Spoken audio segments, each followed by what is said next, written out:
सवाल है, चाचाओं के साथ आपकी कुंडली जो है कहीं मैच नहीं खाती है। आपके चाचा की बात की जाए पशुपतिनाथ पारस जी के, उसके बाद अब नीतीश जी जिनको आप चाचा ही मानते हैं, लेकिन पिछले जब चुनाव हुआ 2020 में आपको एक उपाधि दे दी गई कि वोट कटवा की भूमिका आपने निभाई, बहुत सारे जेडीयू के वोट कटे, उसमें क्या कहना चाहेंगे आप? देखिए, मैं परिस्थितियों को इसका दोष दूंगा। 2020 की परिस्थितियां ऐसी थी कि गठबंधन के भीतर रहना मेरे लिए संभव नहीं था, और उस वक्त मेरी पार्टी ने ये फैसला किया कि हम लोग गठबंधन से हम लोग अलग हो जाएं। चाचाओं का आपने जिक्र किया, मुझे लगता है कि आज मेरे एक चाचा को ये बात और अच्छे से समझ में आ गई होगी कि कई बार आपको अलायंस में इतना कॉर्नर कर दिया जाता है कि आपके पास विकल्प ही नहीं बचता अकेले चुनाव लड़ने के अलावा। 2020 का दोष मेरे ऊपर बार बार दिया गया कि मैंने अपनी जिद की वजह से मैं गठबंधन से मैं अलग हुआ। मेरे चाचा जी ने जब पार्टी परिवार से मुझे अलग किया तो उस वक्त भी उन्होंने मेरे ऊपर यही आरोप लगाए कि मैंने अकेले ये फैसला ले लिया, जबकि वो सब गठबंधन के तहत चुनाव लड़ना चाहते थे और मैंने अलग चुनाव लड़ने का मैंने फैसला लिया। आज जब वो और उनकी पार्टी खुद अकेले चुनाव लड़ रहे हैं तो मुझे लगता है कि उनको ये समझ में आता होगा कि जब गठबंधन में आपको पूछा नहीं जाता है तो आपके पास अकेले चुनाव लड़ने के अलावा विकल्प नहीं बचता।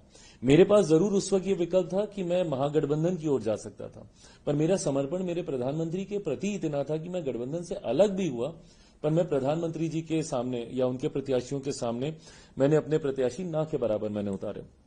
जनता दल यूनाइटेड के सामने ही मेरे पास ऑप्शन था, उनके सामने मैंने प्रत्याशी उतारे, जिसका नुकसान भी जनता दल यूनाइटेड को हुआ, और इसका आक्रोश बहुत स्वाभाविक है। अगर कल को कोई मेरी पार्टी के सामने चुनाव लड़के मुझे उसका नुकसान देगा तो मैं भी उससे आक्रोशित होऊंगा। तो मुख्यमंत्री जी का वो आक्रोश बहुत स्वाभाविक है मेरी सर आंखों पर अब तब से लेकर अभी तक इन 5 सालों में गंगा से काफी पानी बह चुका है, परिस्थितियां काफी बदल चुकी हैं। मेरे मुख्यमंत्री जी के बीच में, हम दोनों के बीच में जितने भी इश्यूज थे, कंसर्न्स थे, चिंताएं थी, उनको रिजॉल्व कर लिया गया है। और मैं मानता हूं कि आप गठबंधन में रहें तो एक ईमानदार सहयोगी की भूमिका में रहें। जिस थाली में खाएं उसी में छेद करें, कतई उचित नहीं है और ये मेरे संस्कारों में भी नहीं है। मेरे पास हमेशा से ये विकल्प था, मैं चाहता तो मैं गठबंधन का हिस्सा दोबारा बनता ही नहीं, आता ही नहीं वापस। पर आज चुनाव जब मैं इनके साथ मिलकर लड़ रहा हूं, मेरी पार्टी पहली बार मुख्यमंत्री नीतीश कुमार जी को मुख्यमंत्री बनाने के लिए चुनाव लड़ रही है। आज तक जब से मेरी पार्टी बनी, 2005 में पापा ने अकेले चुनाव लड़े, दोनों, फरवरी वाला भी, नवंबर वाला भी। 2010 में हम लोग राजद के साथ थे, भारतीय जनता पार्टी, जनता दल यूनाइटेड एक साथ थी।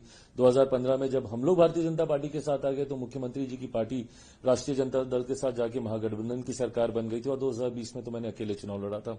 तो पहली बार मेरी पार्टी मुख्यमंत्री जी को मुख्यमंत्री बनाने के लिए चुनाव लड़ रही है, और इसमें मेरी एक ईमानदार भूमिका का रहना जरूरी है, और उसी भूमिका के साथ मैं कार्य कर रहा हूं। तो आज जब हम लोग इस बात की चर्चा कर रहे हैं तो 2020 की कोई परछाई तक इस गठबंधन के ऊपर नहीं है। बहुत सहजता और एक खुशनुमा माहौल में हम सब कार्य कर रहे हैं। प्रधानमंत्री जी के हनुमान आप खुद को कहते हैं, ये हनुमान जो है बिहार की नैया पार लगाएंगे, बिहार में एक बड़ी भूमिका निभाएंगे, जीत दर्ज करवाएंगे एनडीए के लिए। मेरी क्षमता में जितना होगा उससे ज्यादा मैं कार्य करूंगा। ये विश्वास मैं आपके माध्यम से मेरे प्रधानमंत्री जी को दिलाता हूं, पर मैं मानता हूं कि शायद उनको यह विश्वास ऑलरेडी मुझ पर है।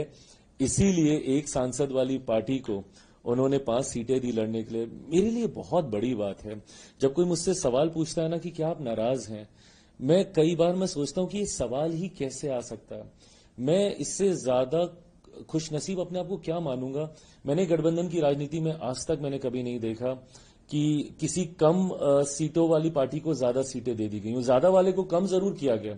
कोई अगर 9 सीट पे है तो उसको 7 कर दिया गया, 7 वाले को 5 कर दिया गया, 5 वाले को 3, 3 वाले को 2 और 1 वाले को तो मर्जर का ही प्रस्ताव इवेंचुअली दे दिया जाता है गठबंधन के द्वारा। यहां 2024 में सिंगल सांसद वाली पार्टी को 5 सीटें गठबंधन ने उठाकर दे दी चुनाव लड़ने के लिए और जीतने के लिए। 2025 में एक विधायक मेरा जीता था, पर वो भी मेरे साथ नहीं रहे 2020 में। तो आप यही मान के चलिए कि 0 विधायक वाली मेरी पार्टी, अब 0 विधायक वाली पार्टी को 29 सीटें दे दी जाती हैं गठबंधन में लड़ने के लिए। अब अगर उसके बाद भी मैं नाराजगी रखूं तो मुझसे बड़ा नाशुक्रा ही कोई और नहीं होगा।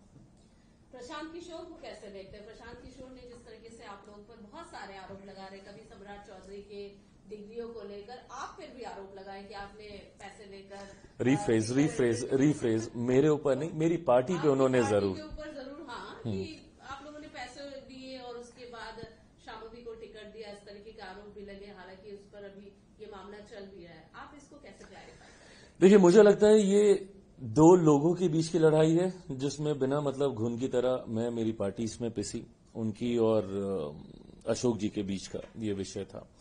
और इसीलिए जब उनसे स्पष्ट तौर पे ये पूछा गया कि चिराग पासवान की इसमें क्या भूमिका है, तो उन्होंने स्पष्ट कहा कि मेरे पास कोई प्रमाण नहीं और मैं कतई ये नहीं बोलूंगा कि इसमें उनकी कोई भूमिका है। हैविंग सेड दैट, मैं ये मानता हूं कि आज की तारीख में ये एक बहुत जनरल आरोप अब हो गया है कि अगर किसी को टिकट नहीं मिला तो इसने टिकट बेच दिया, उसने टिकट बेच दिया, इसने टिकट खरीद लिया, उसने टिकट खरीद लिया। जो लोग ये आरोप लगाते हैं, मैं कतई उनसे नाराज भी नहीं हूं, क्योंकि मैं उनकी भावनाओं को मैं समझता हूं।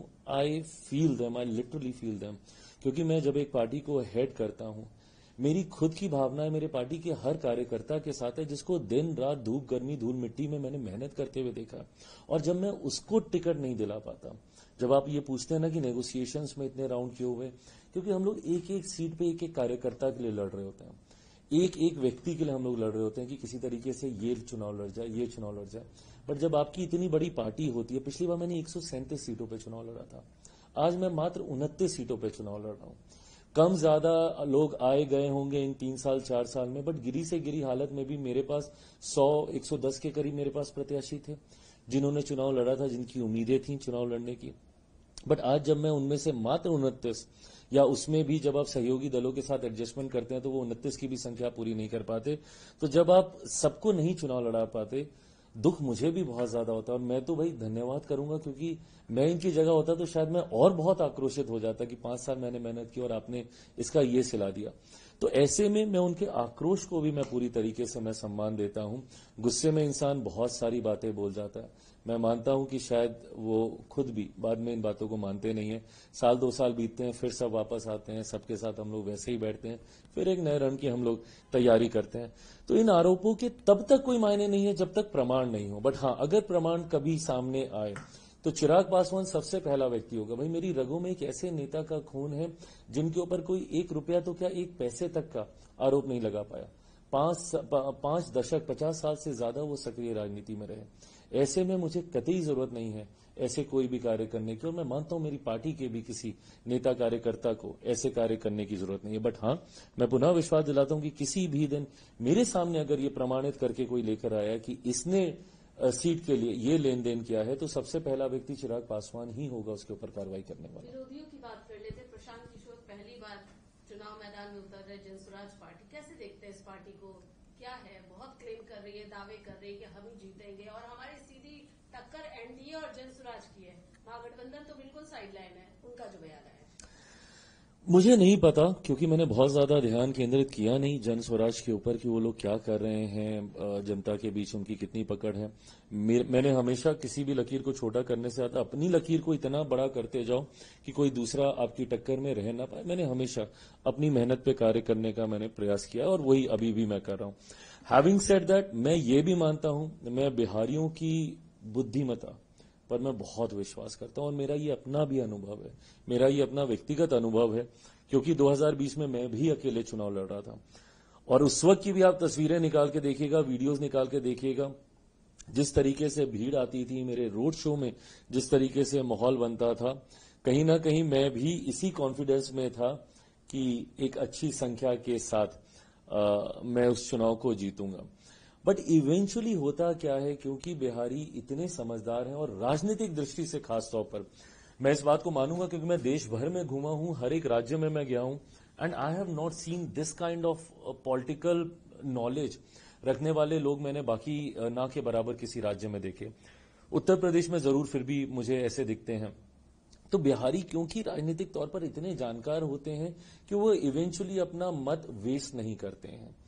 आज क्योंकि 2020 का मेरा अनुभव है, मुझे था कि मैं बहुत अच्छी सीटों से मैं जीत रहा हूं। मेरे हर एक प्रत्याशी ने मुझे आके बोला कि भैया एक रात पहले चुनाव पलट गया, भैया एक रात पहले चुनाव ये हो गया, 2 दिन तक तो बहुत अच्छा माहौल था, 2 दिन पहले चुनाव पलट गया। वो होता इसलिए है क्योंकि इवेंचुअली बिहारी ये डिसाइड करता है कि यार अगर इनको हमने जिता भी दिया तो ये अगले 5 साल तो सरकार से लड़ता ही रहेगा ना। क्या लाभ है इसको जिताने का? हमें अपने क्षेत्र का काम कराना, और क्षेत्र का काम सत्ता में रहने वाला विधायक करा पाएगा जिसकी केंद्र तक पकड़ हो। तो ऐसे में जब केंद्र में एनडीए की सरकार है, जब ये सर्वेस कह रहे हैं मोटा मोटी, ये स्पष्ट, ये ओवर कॉन्फिडेंस नहीं है, ये स्पष्ट, और महागठबंधन में भी जिस तरीके का बिखराव देखने को मिल रहा है, ये स्पष्ट है कि एनडीए की ही सरकार बनने जा रही है। तो भैया हमने एक जन स्वराज के, अगर हमने एक विधायक को जिता भी दिया तो क्या करेगा? ये अगले 5 साल विधानसभा में भी लड़ता झगड़ता रहेगा, केंद्र में भी इसको कोई नहीं पूछने वाला। तो ऐसे में माइट एज वेल हम लोग एक ऐसे एनडीए के ही प्रत्याशी को हम लोग जीत दिलाएं जो कि कम से कम विधानसभा में जाकर हम लोग की बात करे, केंद्र में प्रधानमंत्री जी से मिलकर हम लोग के कार्य कराने का प्रयास करे। तो इस दृष्टि से इवेंचुअली वो चुनाव जो है बायपोलर होके ही रह जाता है। और इस बार तो मैं बायपोलर भी मैं नहीं मानूंगा, क्योंकि दूसरी तरफ तो पोल खड़ा ही नहीं हो पाया। तो यहां पे मैं मानता हूं कि इस बार अधिकांश विधायक एनडीए के होंगे।